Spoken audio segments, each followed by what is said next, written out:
All right, guys, thank you for stopping by our weekly conversations with Commodores. And it is my extreme pleasure to have a former teammate and friend, somewhat of a mentor, a leader, and an example of a quarterback back in the day for me.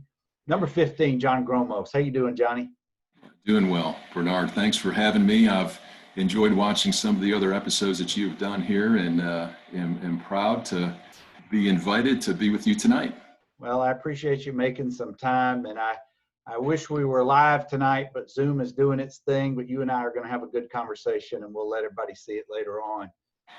For those of you who don't know, John is the pride of Joliet Catholic Academy in Joliet, Illinois, and was a class ahead of me. 1985 came in with a pretty talented group of players. And John, before we jump into those days, give folks the benefit who may not know you or your story a little bit about your childhood or your high school background, and how is it that you ended up coming to Vanderbilt? You had other choices, but what was it that sold you about Vanderbilt? It was my recruiting trip. That's kind of the punchline and just the quick version of the story. But yeah, grew up in the suburbs of Chicago, three-sport athlete for most of my high school career, and was recruited. Back then Vanderbilt had a very strong recruiting line. A guy named Bob Stanley, offensive line coach under George MacIntyre, had the Chicago and suburbs area. And I think our incoming class, there were 10 or 11 guys from the Chicagoland area. And anyway, didn't know really that much about Vanderbilt, quite frankly, growing up in the suburbs of Chicago, Big Ten country at the time, Big Ten. And, the more I learned and studied about Vanderbilt, the SEC, certainly the best football in the country by far was back then, just looking for an opportunity maybe to play early in my career. And I did get recruited by some Big Ten schools, Illinois and Purdue in particular. And even on my recruiting trip to Illinois, I was one of 5 quarterbacks that weekend. And when I took my recruiting trip down to Vanderbilt, I was one of 2 quarterbacks. Tim Richardson, the Sparta Flash, That's right. from White County, a teammate of ours and a friend. I see Tim from time to time now. He's doing well. But just an opportunity to play early. And Mark Ratcher was my host, and Will Walford was a co-host. The Tractor back in the day. Yeah. And just what a great weekend I had, just a great visit. And it just felt right. Maybe the same thing for you, Bernard, when you made your trip, it just felt right for me. Certainly a big decision to move that far away from home. Had never really traveled before or been out of town all that much, but Nashville just had a good feel to it. Vanderbilt had a good home. Great engineering program. Looking, just from an academic standpoint, I'm a mechanical engineer by degree. All that kind of factored into the decision to come down here back in 1985. And that's hard to believe. That's 35 years ago. Isn't that crazy? Time flies. Time flies. Now, growing up in Joliet, I know you played multiple sports. Basketball, I know, was one of them. What was your third sport? Baseball. Oh, very good. What position did you play? Well, mixed it up. Pitching. I was a pitcher, really, I guess, in high school. Played a little first base. Back in the day, I was a little bit quicker. When I was younger, I could run a little bit faster and played a bunch of different positions and went through a growth spurt, like a lot of people do in high school. Maybe grew 5 inches one summer and, lost quite a bit of foot speed. So changed positions. I always had a strong arm, and certainly that benefited me from a football standpoint. But from baseball as pitcher, and then you put the tall, slow guy with a big target, at first base. So, and that's kind of how I ended my baseball career. But basketball was always one of my favorite sports, and still is. And I played basketball for many years after, football was finished for me. And then that got a little tough on the body, so it became church league softball. And now for the most part, it's golf. That's kind of how my athletic career has transitioned. It sounds like a natural progression from a former athlete. But 10th, 11th grades, did you have an idea at that time that football was going to be your next level or your sport you might play in college? I really thought basketball was going to be it. And some people may debate that because, I was probably a pretty good high school basketball player. I actually, my entire football career has been a little unusual. I did not play or start as a junior in at my high school. So I was a 1-year starter on varsity, and consider myself very fortunate to have gotten recruited, had a good enough career, I guess, that 1 year, got on the radar, and was able to parlay that into a scholarship to come to Vanderbilt. But I really thought that, I played basketball, played varsity 3 years, 2 years, I guess, in basketball. Thought that, and I wouldn't have been able to play at a big school, Division I. It would have been a Division II or smaller, but I thought that was going to be, my opportunity really more than football. But of course, football season happens before basketball, and the scholarship was offered even before my senior year was finished. So to some extent, bird in hand, and to some extent, just taking advantage of an opportunity and that was directly in front of me, and it's worked out well. That's so interesting. Mine was similar, but it was with baseball. And by the time baseball season came around, I already had the scholarship to Vanderbilt. And how can you turn down something like that? Yeah, but that's exactly right. Your offense in high school, I'm going to assume it was a passing-oriented offense. Vanderbilt with Whit Taylor and Kurt Page in the early 80s was known for its passing. Were you aware of Coach Mack's offense at the time, in high school at that time? Not until they recruited me. And of course, back then there was no internet. It was much more difficult to really do research and understand, different programs in different schools. But certainly Coach Mack, I think to some extent, was the West Coast offense before the West Coast offense, a short passing game. The run game was a short pass game. And if you can balance things enough, you can throw the ball downfield and mix some things up, spread out defenses, and, certainly a fun offense to play in, a very fun offense to play in, threw the ball a lot. We didn't throw the ball as much as you might think in high school, but when we did, we got a lot of play action, some drop back, but just high percentage completion and some good statistics and all those kinds of things, I think is what got me on the radar. But no doubt Coach Mack's offense, and Whit Taylor, you mentioned Whit Taylor was my coach my freshman year. Well, it was Coach MacIntyre's last year. I was going to say, there's not many finer examples, particularly in the Southeast and for Vanderbilt, than to have a record-setting quarterback as your coach, because as we all know, you didn't exactly sit on the bench your freshman year. It wasn't too long into the season before you were thrown into the Lions' den. So share a little bit of that experience and the transition. John, that first semester of college, you're an engineer major, and that's, you've got a lot on your plate as an 18 or 19-year-old.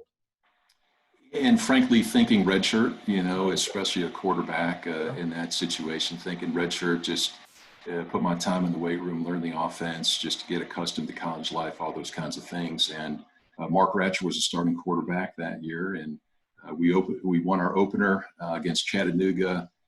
Can't quite remember what the score was. It wasn't a dominating win out of the gate in the fall of '85, and then game 2 was on the road. First road trip was to Kansas, and Mark just had a horrible injury, dislocated hip, that ultimately ended his career. He rehabbed through that, but he got injured. I don't remember exactly when in that game, if it was in the first half or the second half. I think Tim Richardson came off the bench first, though he and I were both true freshmen that year. And Tim may have gotten in first, but I had an opportunity to play as well. And I think just drove downfield at some point. It was Mike Norseth was the quarterback at the time, and I think he set a conference record for passing yards and touchdowns. He may have thrown 7 touchdowns in that game, 500 yards. It was, the Kansas game at Kansas, and John, it was 42. It was 42-16 loss. Okay, so he threw 6 touchdowns. Yeah. He threw 6 touchdown passes then instead of 7, but nonetheless had a chance to come in and play. And then it was a quarterback competition that next week during practice. And if I recall, our next trip was at Iowa State, so it was a road trip there, and I had earned the starting position. How do you go back to back to then the Big 8? You go to Kansas, then you go to Iowa State. There's something wrong in that scheduling.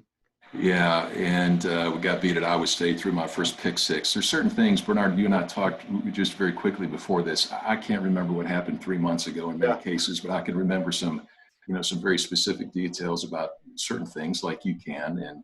And certainly the first road trip start was Iowa State, and, just a disappointing loss, I guess, there. first home start was Alabama on the TBS game of the week in whatever it was, September, early October of 1985. And I think we got beat 40-20 that game.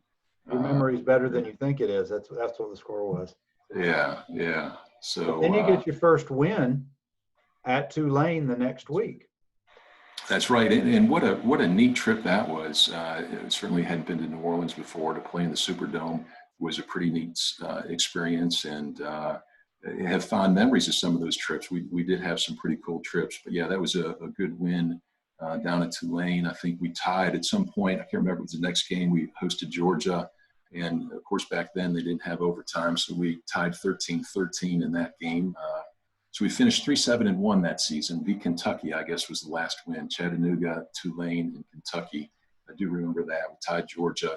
And so it was a fast and furious freshman year. Just a lot of things happening. And how were you, John? How were you? I was going to say, how are you dealing with academics? You're thrown into the SEC.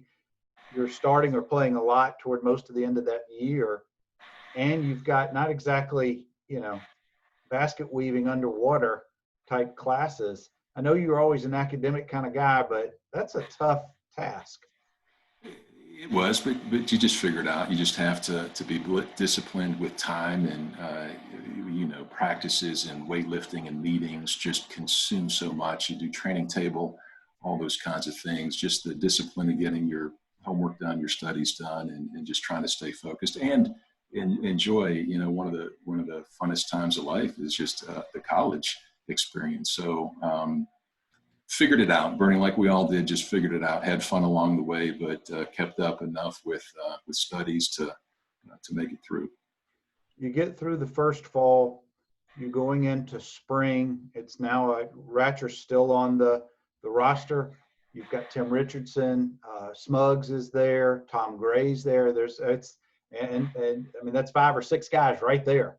And then Bernard Naumburg gets recruited and comes in that year. Oh, we'll get there in a second. You got EJ transferring in. Yes.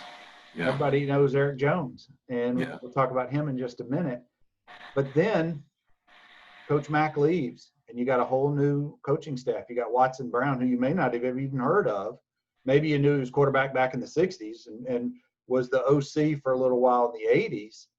But you hear Coach Brown's coming in. When did you first meet with Coach Brown and realize we're not running Coach Mack's offense anymore?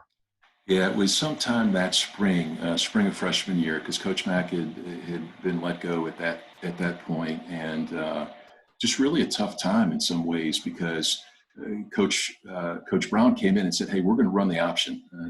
Vanderbilt's best chance to win in the SEC, to some extent, to shorten the game, keep the clock running, keep the ball on the ground."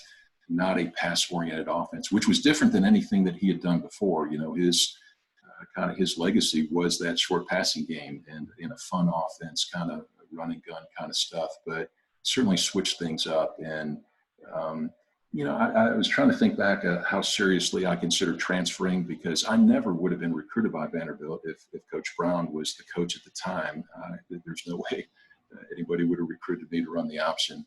But, just a tough pill to swallow to some extent, that you came in under one set of circumstances. The circumstances have changed in a big way, just relative selfishly for me and the opportunities that were in front of me. But, redshirted that year. So Coach Brown came in, I redshirted my sophomore year in '86, and certainly a big adjustment to the offense and to the style, to the recruits. Eric coming in, EJ, what a great guy. I haven't kept up with EJ probably as much as I would have liked to, but Eric Jones, just that dual threat quarterback that's very popular today, or just part of many offenses. He was kind of that guy before a lot of other people were doing it. Just a tremendous athlete and a great person, and it's clear that offense was set for a guy like Eric. As a side note, not only was Eric a fantastic athlete, but he was just even a better guy. What a friend, what a teammate. Always has a smile, always has a quick joke or a good laugh, sometimes at your expense, but mainly with you, not against you. He's going to be coming on the show next month, so you guys stay tuned. But I do have a bone to pick with you that I've never mentioned. The year you get redshirted, for somehow you didn't spend a whole lot of time on the scout team with me. I'm facing Chris Gaines. I'm facing Armando Fitz and all of Yeah. those guys. Not a lot of number 15 down there with me. And I need some explanation about what was up with that. Yeah, I know that you had Coach Brown on not long ago. That may be better question for him. Of course, Rick Christophel was our quarterbacks coach at the time. And of course, at that time, you have no idea what goes into the decision making for those kinds of things. I did run a little scout team though, and that is tough sledding. So for everybody that has endured scout team, whether it's on offense or defense, and we probably had it as easy as anybody, Bernard, as quarterbacks, maybe live at some point, but for the most part with a red shirt on, not getting hit. But yeah, that's tough. It's so important, obviously, so very important to get prepped for your upcoming opponent and wanting to get real looks and as realistic as you can during that practice prep. So I wasn't necessarily the Kerwin Bell or the Jeff Francis lookalikes. That's where the 6'5" number 15 came in most of those times. But anyway, John, I know that your sophomore year, that wasn't an easy year, going from starting a bunch of games and getting a bunch of PT to now stepping back and redshirting. And I'm sure there was a lot of soul searching with you and your family. But you didn't leave. You stuck it out. You continued with the program. Let's move into your junior year. That's Watson's second full season. Our offense, we've got a bunch of talent on offense, that's for sure. EJ's coming into his own a little bit.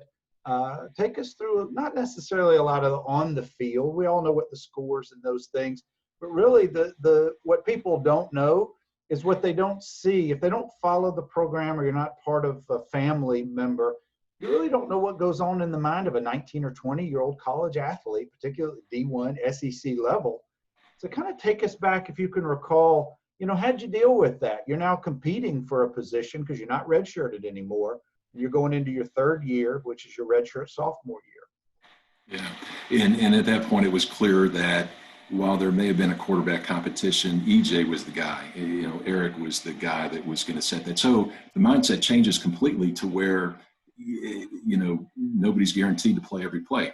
And so you want to be prepared. You don't want to be in a situation where during the week you aren't focused, you aren't paying attention to the game plan or meetings and reps and all those kinds of things. So I guess the best I remember was just trying to get ready. And I think anybody that has any level of competition, certainly everybody playing D1 football, you're a competitor. You want to be out there. Nobody wants to be on the sidelines. So the best you can do is just try to prepare yourself that if Eric, in this case, were to go down or need a break or whatever it is, that you could go in there and run it as effectively as you could. Now, certainly the play calling would have been a little different for me than it was for Eric, but the other thing that factored into that, Bernard, that was helpful to me too, you talked about school and, I have a lot of respect for basketball players or any athlete, student athlete, especially Division I, where you're there for 4 years. You have to get your education done in 4 years and then also play your sport.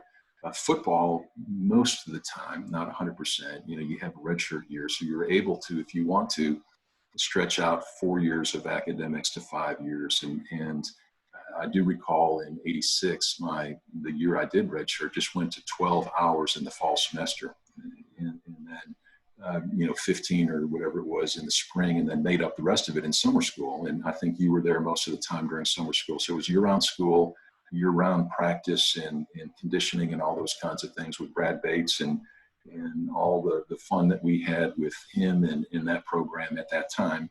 But certainly the academics, I shifted a little bit. Some people took advantage of a 3-2 program and got their MBA.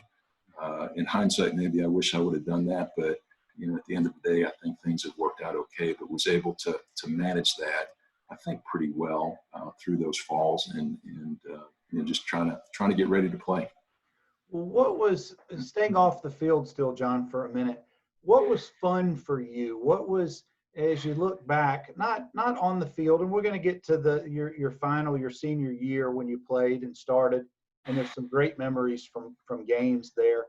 But what was it being a college athlete, being at Vanderbilt those days? What was fun for you? What do you remember that brings joy? Yeah, we obviously worked hard and put a lot of hours in together as teammates, but it's the friendships that you create, outside of all the mandatory things that you had to do. And some of my best friends still are a part of those years in college. And we certainly mixed in a lot of fun too, right?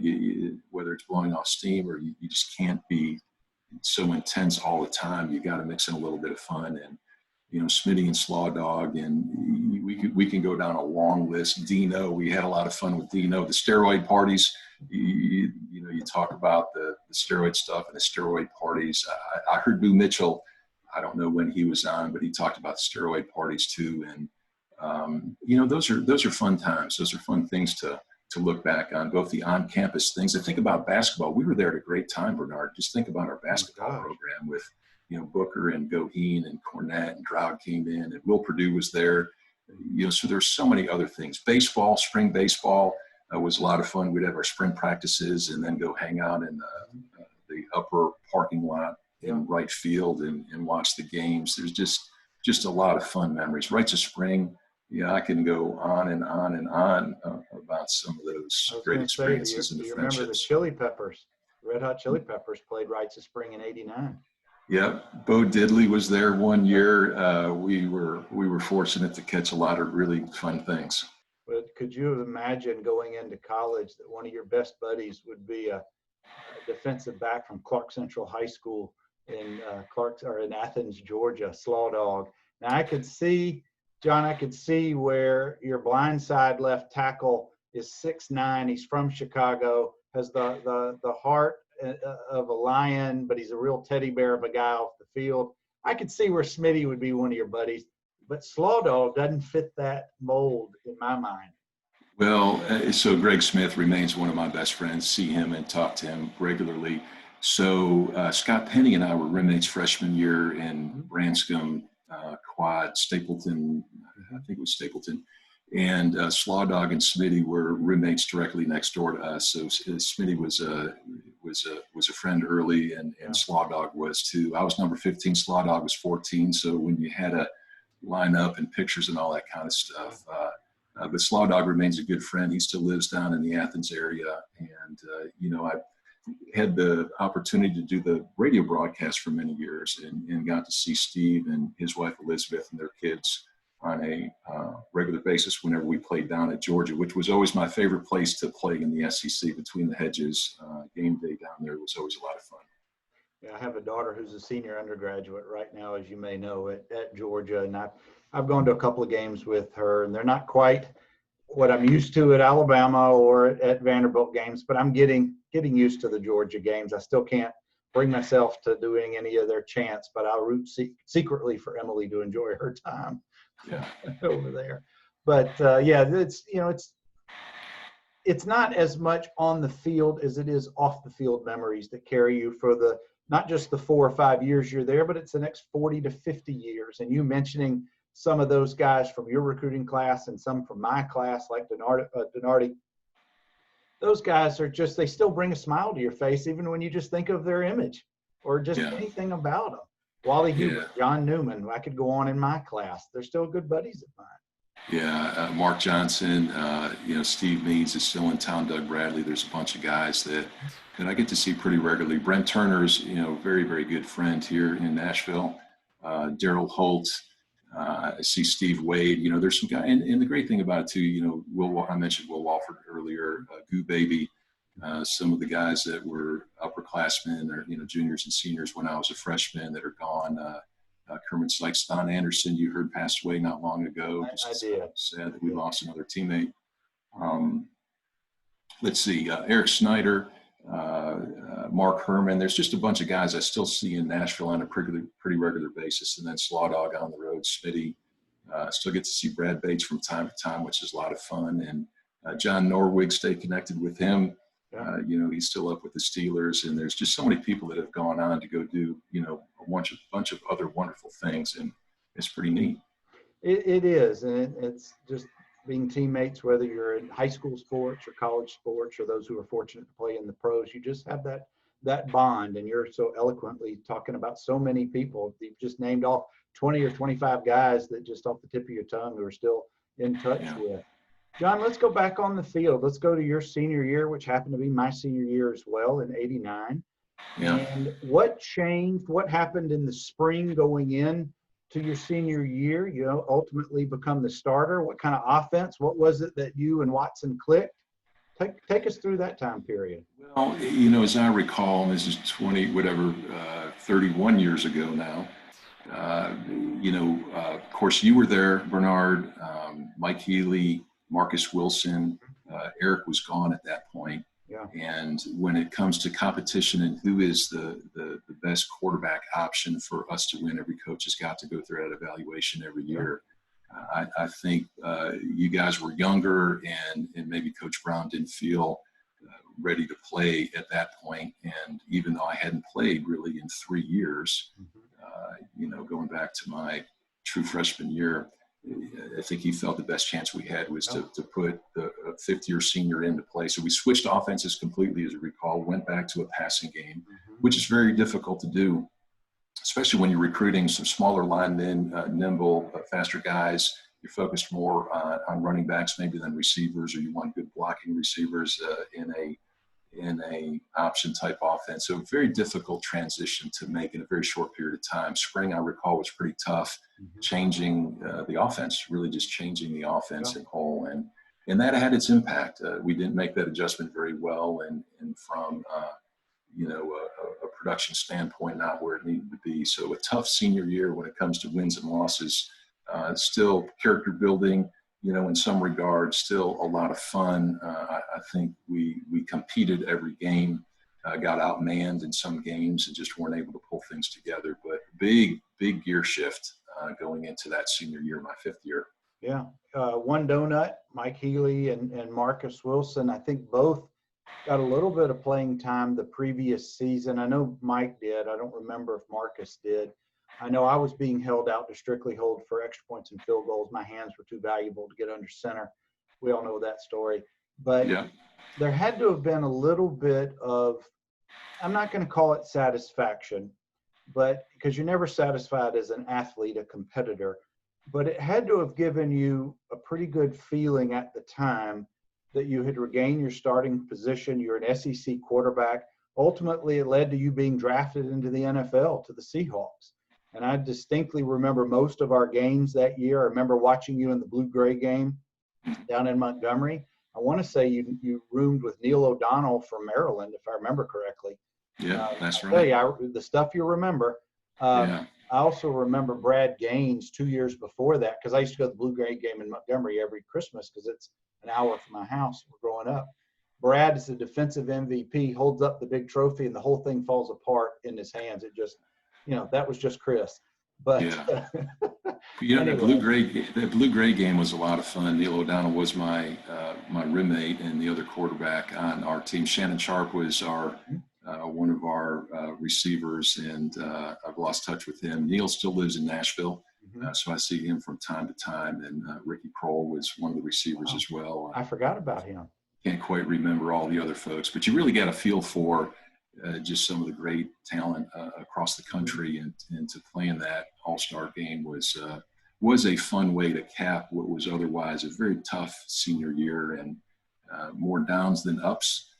And we made the best of it, no doubt about it, but did provide an opportunity for me to play in that blue-gray game, which was a lot of fun. Well, before we transition out of the Vanderbilt years and into your radio years and stuff like that, John, I know you've got some favorite places. I always ask this. Do you have a favorite professor or class or two that you took? And as a follow-up question, where were some of your favorite places to go get a beer or a pizza or just kind of hang out when you didn't have responsibilities? Well, as an engineer, you know, taking thermodynamics and materials sciences and some of those kinds of things, I've probably suppressed some of those thoughts a little bit, but still stay in touch with some of the non-athletes that were in my engineer graduating class. You know, some of the physics classes and thermodynamics classes I mentioned, very difficult, but you know, shifting off of that though to some of the places, you know, I can't remember if Jonesy's was still open, Bernard, when you came. It was for a little bit. Banditos across the street, Of course. Amy's. Yeah. There were a couple of fun places, walking distance or nearby, and sometimes we would jump in the car, which we would encourage our children to do, to get out and enjoy some of the other Nashville nightlife. And certainly Nashville was a much different city back then. Yeah. I can remember going out to the airport, the Foxhole Lounge. There were, the there's Ace Clubs. There's some other places, and I was not a dancer at all, but you kind of go try to find some other places to go and have some fun and be maybe a little bit more anonymous than you are when you're on campus. So that's kind of a good walk down memory lane right there with some of those places. Well, I tell you, when I tell my children, who of course are tired of hearing it, or anybody else, about the difference in the way downtown Nashville is today versus the mid to late 80s, there's no comparison. You really had, my recollection is, you really had very little, if any, reason to be anywhere near the river. Yeah, Lower Broad was, Printer's Alley may be the only place. Lower Broad was just a seedy place that nobody went to. And for those that haven't been to Nashville in a while and seen Lower Broad right now with all the honky tonks and everything that's happening down there, not as much COVID, time, but just our city has grown so much and there's so many neat things to do downtown. But yeah, back then, more limited on what to do and where to go. And so some of the parties on campus, we talked about the steroid parties, some of those kinds of things, you just try to make the best of it and have fun and just have very fun memories. John, those parties in Carmichael after the basketball games were some of the most fun memories that I have, particularly during the off season and those rare off weeks. But it was kind of crazy for a while. Yeah, but a lot of fun, and I think hopefully you would, in your case, got to enjoy the college experience too, and what a blessing to have an opportunity to be a scholar athlete, and get to play Division I football in the SEC and all the things that come along with it, but then to enjoy the friendships and the social aspects of college as well, and just a really fun time. Well, we didn't have and I'm going to call it a burden of social media back then. We didn't have and that's a very positive thing, Bernard. That's very good. Yeah, we didn't have a phone just in your face 24/7. And here's where I'm going to sound like a really old dude. I want you to describe splicing film for our quarterback meetings and having to run it through the old 8mm machines. Yeah, 8 or 35 millimeter. Yeah, you did not want to be the guy that was hitting the rewind. The reverse button is really just a reverse button. It was either play or rewind. You had to wrap it around, and if the thing broke, you had to get the splice, all that stuff. My kids and your children, just in any, now, it very quickly went from there to VCR type stuff, and then of course it went digital. And nowadays, Bernard, you've probably seen how quickly they have access on the sidelines, and you can break down plays. Just it's become very analytical, which is the engineer in me loves the fact that you can break down tendencies with analytics and third and short, third and long, what works, what doesn't work, formations, position on the field. It's almost information overload, and I think some of the best programs and some of the best coaches are able to assess that information very quickly and create advantages because of some of the tendencies and the analytics that come out of all that. Gosh, usually I reintroduce my guest about 15, 20 minutes in, but we're having such a good conversation. Of course, I'm talking to one of my former teammates and classmates, John Gromos. And John, I want to thank you so far for your time. We got about 10 minutes or so left in our talk, but I now want to you're retired as an athlete. You're now moving into adulthood. You get married to the Queen, as everybody affectionately calls Betsy over the years, but you come back, you settle in Nashville. You're working with, I think, the same company, Turner, you're still working for, if I'm correct. I started with an engineering company, Smith Seckman Reed, worked there for 14 years, and that kind of transitioned from the design side of design and construction to Turner Construction, the construction side, and I've been there, I guess whatever the math is, 16 years now. And earlier this year, I think you were elevated to VP and GM. Is that a fair title? To a regional manager here in the Mid-South. And of course, the construction industry in Nashville in particular has been booming for the last Crane City.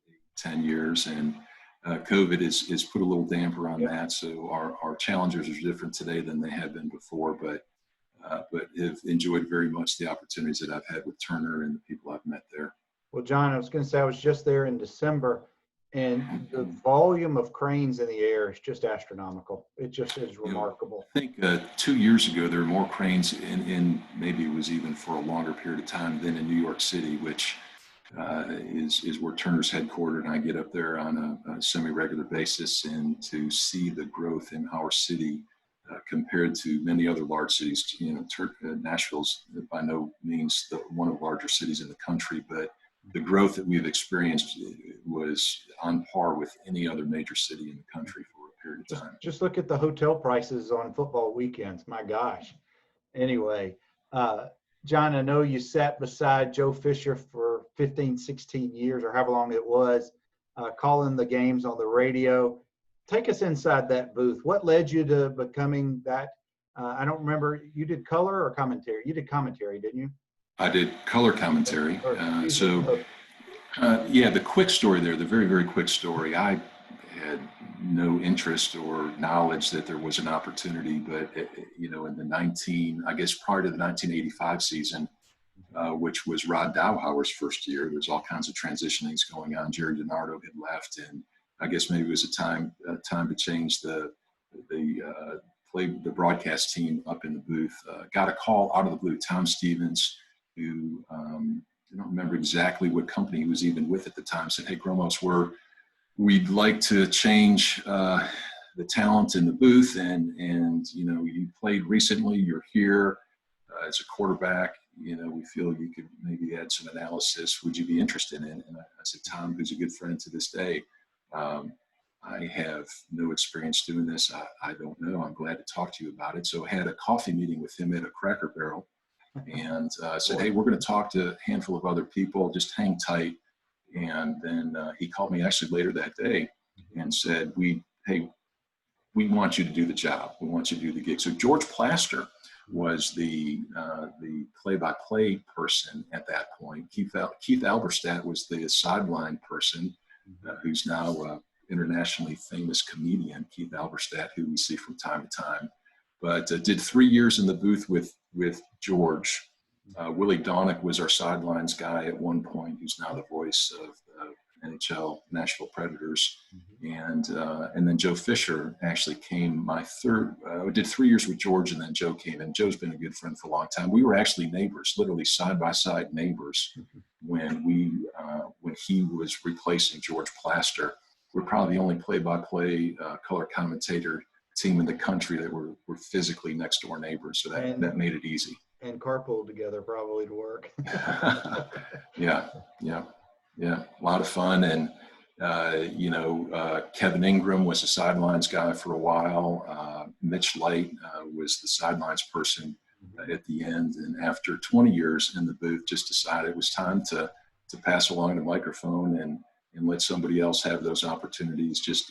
It was a blessing to be able to do those games and to travel a lot with the team. Game day still got me pumped up, and the preparation and the analytics and sitting with offensive and defensive coordinators to talk about game plans and what changes were happening, and then the opportunity to talk with the opponent's play-by-play and color commentating team to find out what was happening there. There's just a lot of fun associated with doing the games, and kept me close to it. Different than playing on the field and the preparation, the pressure of doing that, but still the competition, you just wanted to do well and call a great game, and had a lot of fun doing it.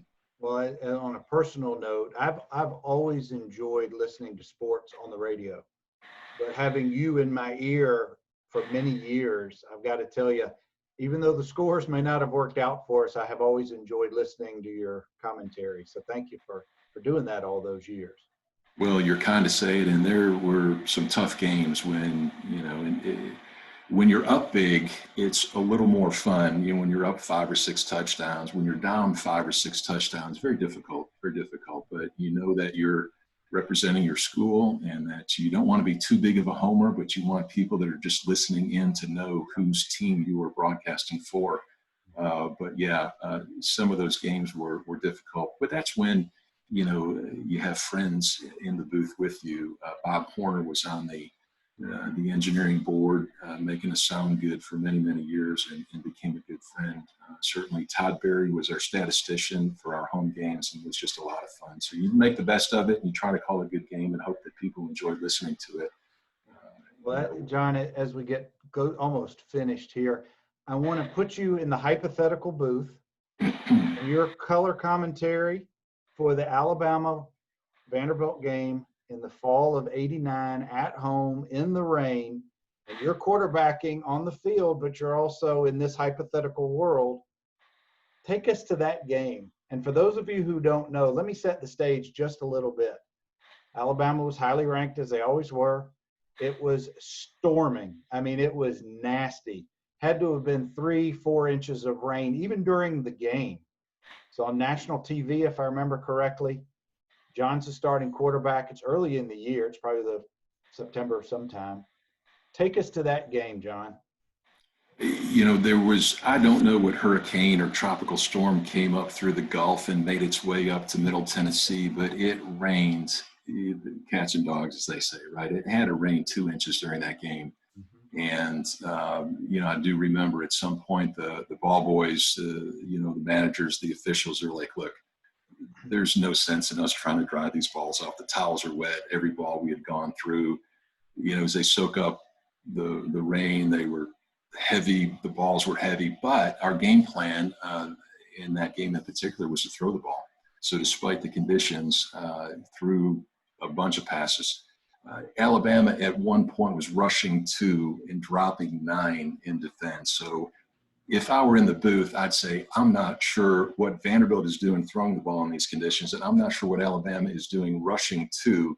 So it's kind of that skeleton drill, right, Bernard? You don't have any pressure, which people just can't appreciate. Live snap, you got people running at you. There's things happening all over the place, and you're trying to focus downfield and go through your progressions, all those kinds of things. It changed that game because there wasn't anything in your face. We had 5 guys blocking 2. We were very effective with it, but they had 9 guys in coverage. Threw the ball quite a bit. Probably didn't complete as many as we wanted to, but we kept the game close, went all the way down to the very end. We got beat 20-14. So you're bringing up some bad memories here, Bernard, but threw an interception at the end. Derek Gregg, who is the athletic director at Tulsa now, I think, wide receiver for us, threw a pass to him, probably didn't throw too good of a pass. John Mangum from Alabama picked it off, I think probably on the plus 11 as we were going in. We would have scored, kicked the extra point. You would have made a great hold. It would have gone through the uprights, and we would have won 21-20 had not that interception happened at the very, very end. But that was a fun game to think back on, but not the outcome. How heavy was the football late in the fourth quarter by this point? I almost don't even remember because we threw it 60. At that time it may have been the most passes that in Vanderbilt. Single it's game. It's got to be still the same, the record. It has to be. I hadn't looked it up, but it has to be. Yeah, I don't think I've got the most completions or the most yardage though. So we struggled a little bit with the completions and the conditions maybe, but AstroTurf, we were playing on that old AstroTurf. So it had been a muddy field or a natural grass field and been a little muddier. We probably wouldn't have thrown the ball as much as we did, but what are you telling Joe in the box in the middle of the fourth quarter about your conversations with Rick Christophel about the game plan for the week? What are you trying to convince Joe of by this point? You're 55 passes in, and it's still pouring down. To some extent, we were in the game, right? It was a close game, so there's no reason really to change the game plan. I guess Brad Gaines was a running back at the time, and Brad was so much fun. He just wanted me to throw the ball to him every single time. Every play. We'd break the huddle, and he'd say, "Gromos, I'm open," and we're not even at the line of scrimmage. Yeah. Just Corey Harris was on the team at that time, and just fond memories. I don't even know how to answer that. What is the analysis? But it's like, why are we throwing the ball? But we shouldn't be running the ball. We Yeah. were in the game, and the game plan was working, and we almost pulled it off.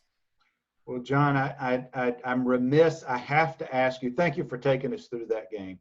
Sure. But I hate to conclude on a down note here, but I can't let you get by without us talking about the Ole Miss homecoming Chucky Mullins game. Yeah. You and I were both on the field because it was third down on your play, and then we were going to go in for a field goal. I've talked about my perspective. Do you remember the game? Do you remember the pass, the play, the aftermath of that? Sure. Yeah, just unfortunate. There's a collision on every play, and you just expect everybody to get up. And I get a little choked up talking about it. Oh, bud, I didn't mean to get you there. I'm sorry. No, that's okay. That's okay. Brad certainly has affected Brad's life quite a bit, and just it affected the Ole Miss community quite a bit in a positive way, I guess, too. And Chucky Mullins lives on. He does, and for guys, I didn't bring this up to John ahead of time. I didn't mean to spring it on you like that, John. That's all right. But it dawned on me when you brought up Brad that it's such an important part of our history, of the school's legacy, of our time period being there. And that game is such an important game for many reasons, for many people, that continuing to create the oral history of those who were there, I think, is so very important. I'm hoping that Larry Woody will eventually join me on a show. He wrote such an eloquent book about that. I don't know if Brad will ever join me. I know he's not in a place necessarily to talk about this much in public. I know he did it years ago for ESPN. Right. Anybody who was part of that game, including Watson and many others, I like to get their perspective, because we'll never experience anything like that. And for those of you who haven't seen it or weren't there, it was a third down play. Chucky goes to hit Brad. He just has the wrong angle, and it created ultimately a fatal injury. There was nothing that anyone could have done differently from the Vanderbilt side or otherwise. Chucky ultimately sustained paralysis. He held on for a couple of years. He was such a positive man, and the state and the South really rallied around him. And I think Ole Miss still honors his memory with a number 38 jersey for a special defensive player every year. What a great legacy that he led. Yeah, no doubt about it. And Bernard, it was you knew something was seriously wrong at the end of that play, and no different than the end of really any play. Just everybody gets up. Chucky didn't get up, and certainly the crowd, the stadium got very quiet. They bring out the stretcher and the ambulance and all that stuff, and still at that point, you really didn't know what happened. Right. Whether it was a concussion, just got knocked out, and just the safety protocols and all those kinds of things. But we finished the game really not knowing the extent of that injury and what the impact of that was going to be at Ole Miss and for Vanderbilt and the rest of our teammates that game. But that was October of '89, I guess, is when that happened. And 31 years ago. It's affected a lot of people over the years, some negatively, some positively. And like you said, I think the Ole Miss community is stronger in part because of that. I think that there were just so many things in a positive nature that Chucky was able to leave behind, not just during the last few years of his life, but well beyond. But John, I can't thank you enough for spending some time and going down all these memories.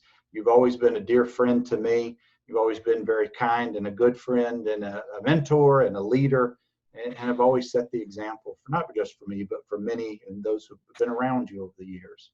Well, you're kind to say that, and I feel the same about you too, Bernard. So I appreciate you reaching out to me. It has been a good walk down memory lane and just thinking about some things maybe that I haven't thought about too much. And it's been a little while since I've seen you. I think I saw you last fall, and maybe an offer to you. I know you've been doing these interviews and having people ask, you asking people about their careers. If you ever want to switch it, I'd be glad to be the host and do an interview. Oh, you're very kind. And talk about your career and how you got to Vanderbilt and all the great things that are going on in your world right now. Well, that's very kind of you. And the last thing I'm not going to ask you to do is that helmet over your shoulder up on the shelf. I don't need or want you to put it on now, But next time I see you, when we go break bread, I'm going to be wearing my helmet, so you'll recognize me, and I'm going to expect you to have that helmet on as well. Yeah, Bill Kelly and Luke Wyatt would be proud that that is, that is still sitting up there. As I look in my Yeah. picture, that's a Blue-Gray game football too from Oh, the very good. 89 season of Very the Blue-Gray good. game too. So yeah, some good memories to keep hold of. Well, guys, another outstanding conversation from an outstanding Commodore. So thank you all for tuning in. Sorry this wasn't live. I can't control how Zoom and the internet work, but we'll get it posted very soon. Please continue to do the right thing during this pandemic. We're going to get through this. And you hear me say it every week. You got to be patient. You got to use common sense. And even if you don't like wearing a mask for yourself, please do it for your fellow mankind. We'll get through this, and I hope there's a college football season of some sort. But John, thank you again, my friend. It's a good PSA for everybody out there. I hope there is as well. Bernard, every day that goes by, I'm not sure if that's actually going to happen or not, but I certainly hope it does. You guys take care and anchor down.